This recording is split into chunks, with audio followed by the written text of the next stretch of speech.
Assalamualaikum warahmatullahi wabarakatuh. Selamat datang kembali di KU 1202. Kali ini kita akan berbicara tentang rekayasawan atau profesi yang kita geluti ke depannya. Nah, bagaimana terkait dengan rekayasawan atau engineer itu sendiri? Mari kita simak video kali ini. Secara definisi yang diberikan oleh National Council of Engineering Examiner, engineer merupakan orang yang dengan alasan kemampuan knowledge-nya atau ilmu pengetahuannya dan menggunakan matematika, physical, dan engineering science, dan juga prinsipal yang dilakukan oleh engineering, yaitu melakukan analisis dan desain, dan ini didapatkan melalui entah itu education atau experience, dan mampu untuk dikualifikasikan melakukan praktek-praktek yang bersifat sebagai engineering. Nah, itulah disebut sebagai engineer.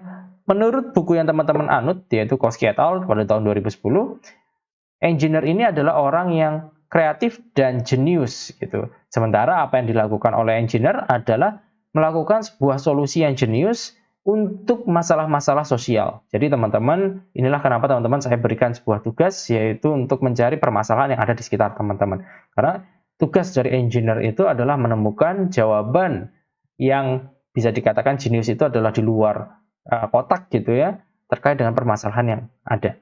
Pekerjaan dari seorang engineer itu ternyata tidak hanya sebagai yang ada di lapangan gitu ya, namun terbagi menjadi beberapa hal yang bisa teman-teman lakukan.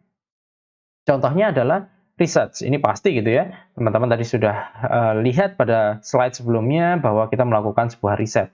Nah, riset ini gunanya adalah untuk mengetahui suatu hal yang baru, menemukan suatu hal yang baru, dan juga melakukan aplikasi terhadap temuan yang baru tersebut. Tentu saja temuan di sini maksudnya bukan seperti sains gitu ya, menemukan hal yang ada di alam semesta gitu enggak, tapi menemukan bagaimana metode baru untuk menyelesaikan suatu masalah.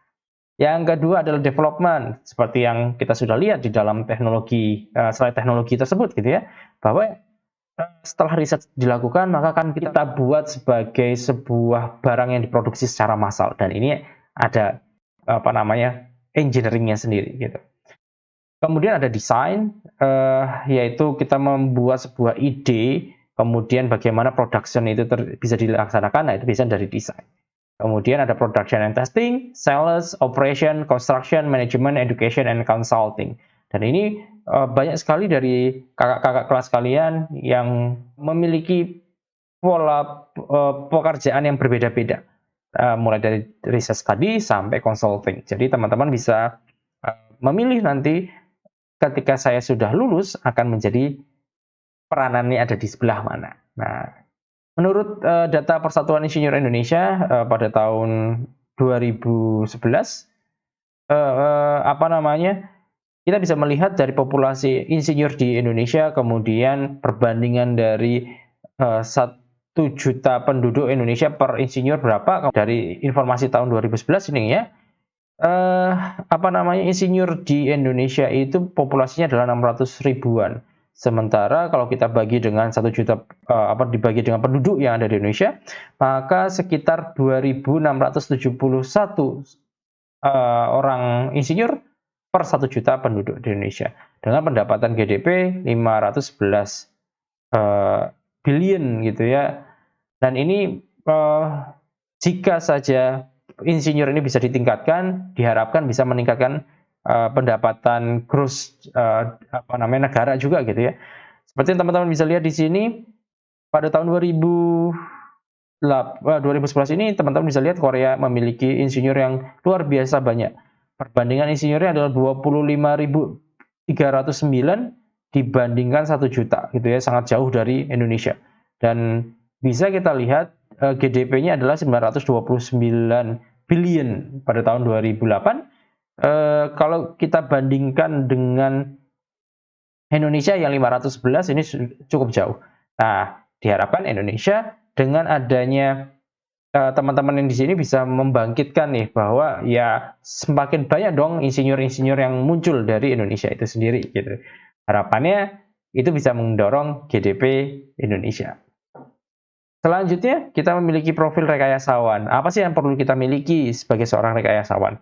Yang pertama, yang harus kita miliki adalah think globally. Jadi, teman-teman harus melihat bahwa masalah itu itu ada tidak pada satu titik saja, tapi teman-teman bisa melihat secara keseluruhan atau holistik. Jangan-jangan teman-teman melihatnya hanya satu titik itu karena itu yang muncul di permukaan, namun root-nya atau asalnya itu yang harus diselesaikan. Makanya kita harus berpikir secara global atau melihat secara holistik. Dan di sini teman-teman juga harus melihat bahwa ada kemungkinan suatu permasalahan itu tidak bisa diselesaikan oleh diri sendiri. Jadi kita harus meminta bantuan oleh orang lain gitu ya. Dan orang lain itu belum tentu dalam disiplin ilmu yang sama dengan kita. Makanya kita harus berpikir secara multidisiplin dan juga multi aspek.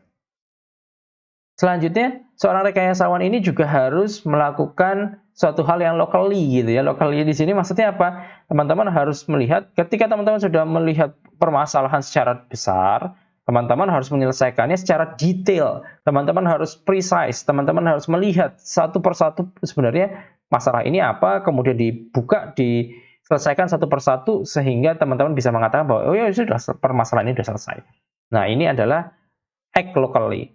Kemudian yang perlu dilakukan lagi sebagai seorang rekayasawan yang baik adalah memiliki kemampuan komunikasi yang baik. Baik itu secara oral, ataupun tertulis, atau berkomunikasi secara berkelompok. Nah, ini yang perlu dibentuk oleh manusia-manusia yang ingin menjadi seorang engineer, gitu ya.